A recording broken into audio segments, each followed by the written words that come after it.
আসসালামু আলাইকুম। আসলে আমার আগে কখনো এরকম জানা ছিল না যে এরকম ঝামেলা ওটিটিসিতে হয়। কিরকম ঝামেলা? আমি দুবাই বিজনেস বে থেকে আই ওমেসুকি মোয়ান ডিস্টেন্স মোটামুটি 13 কিলোমিটার একটা কাস্টমার উঠাইছি। কাস্টমার বলতেছে সে লোকেশন চিনে না। আমি বলছি যে ম্যাম আমিও নতুন, আপনি আমাকে লোকেশনটা দিন। তারপর সে আমাকে লোকেশন দিল, 13 কিলোমিটার মতো দেখাইছে। তো আমার যখন আমি ওমেসুকি মোয়ানে যাব তখন এর আগে সাতুয়া দিয়ে লোকেশন দেখাইতেছে। তো আমি যখন সাতুয়া গেছি কাস্টমার বলতেছে তুই আমারে কোথায় নিয়ে আসছস, এটা তো সাতুয়া। সে প্রথম মতো বলছে যে সে চিনে না, তারপর বলতেছে যে এটা সাতুয়া। তো সাতুয়া থেকে ওমেসুকি 1 কিলোমিটার দেখাইতেছে আমার লোকেশন। আমি যখন ওইখানে সাতুয়াতে যাই তখন সে বলতেছে তুই আমার এখনই এখানে নামা, আমি আর যাব না, তুই আমারে ঘুরাইতেছস, টাকা কি এমনিতেই আসে? তারপর আমি বলতেছি ম্যাম আমি তো আপনারে বলছি লোকেশন দিতে, আর আমি লোকেশনে যাইতেছি আর 1 কিলোমিটার দেখাইতেছে। সে বলতেছে তুই আমার এখনই এখানে নাম, আমি তোর ট্যাক্সি দিয়েই যাব না। সে কোনো রকম হাইটা চলে গেল। আমি তাকে এতভাবে রিকোয়েস্ট করলাম ম্যাম আমি নতুন, তাছাড়া আমি আপনাকে বলছি আমি লোকেশন চিনি, লোকেশনে যাইতেছি। তো লোকেশনে গেছি, এখন 1 কিলোমিটার দেখাইতেছে, আপনি কেন চলে যাইতেছেন? বলতেছে তুই আমার সাথে মিথ্যা বলছস, তুই আমারে ঘুরাই আনছস। তো ভাই সে আমার 40 দিরহামের মতো বিল আসছে। 40 দিরহামের মতো না দিয়েই চলে গেছে গাড়ি থেকে হঠাৎ করে নেমে। তো আশেপাশে যারা আছে আমি তাদের বললাম, পুলিশকেও কল করলাম 999-এ। পুলিশ বলতেছে যে এই নাম্বারে না অন্য নাম্বারে কল কর, ঠিক আছে? পুলিশ এই কথা বলতেছে।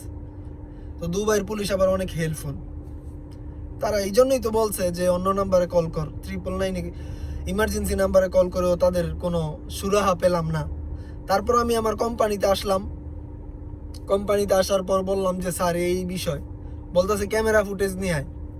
ক্যামেরা সেকশনে গেলাম, বলতেছে এই বিষয়ে ক্যামেরার দরকার নাই, তুই হ্যাপিনেস সেন্টারে যা, তোর এটা সমাধান করে দিব। তারপর সমাধানে কি আসলো? সমাধানে আসলো যে ওই টাকাটা আমার মাইনাস করে দিব বর্তমানে আপাতত 40 দিরহাম।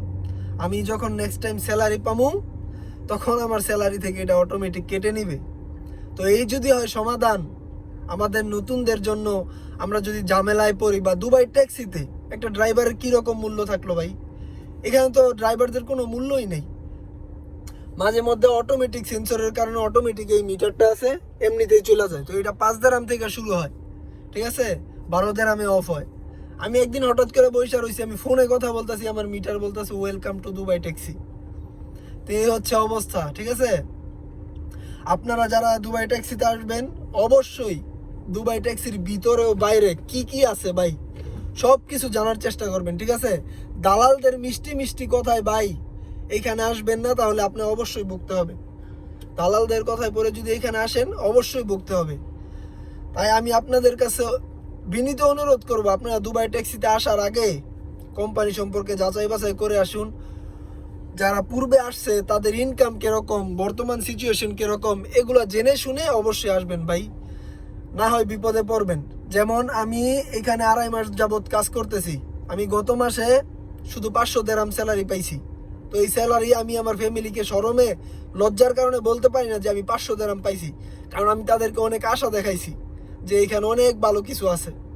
তো এখন আইসা যদি এই অবস্থা হয় তো আমার মতো তো আপনাদেরও হবে। আমি কিন্তু মোটামুটি ভালো কাজ করি, আমার সাথে যারা আছে তাদের সবার চাইতে আমি চ্যালেঞ্জ করে ভালো কাজ করি, ঠিক আছে? তারপরও এই সমস্যাগুলো হয়, কিন্তু কোম্পানি আমাদের কি সমাধান? এই 40 দিরহাম আমার যে আসছে এটা আমার স্যালারি থেকে যাবে, তো এটা আমার কি ফায়দা? কোম্পানি আমাকে কি হেল্প করলো? এরকম অহরহ হচ্ছে। সুতরাং দুবাই ট্যাক্সিতে আসার আগে অবশ্যই আপনারা যাচাই বাছাই করে আসবেন। আমি চাই না আমার মতো আপনারা কেউ ভোগেন, ঠিক আছে? তো সবাই ভালো থাকবেন, আর যদি ভালো লাগে আমার কথাগুলা আমার পেজটা ফলো দিবেন, এবং দুবাই ট্যাক্সি সম্পর্কে আপনারা যা যা জানতে চান আমি সব কিছু আপনাদের সাথে শেয়ার করব। ধন্যবাদ, সবাই ভালো থাকবেন। সালামু আলাইকুম।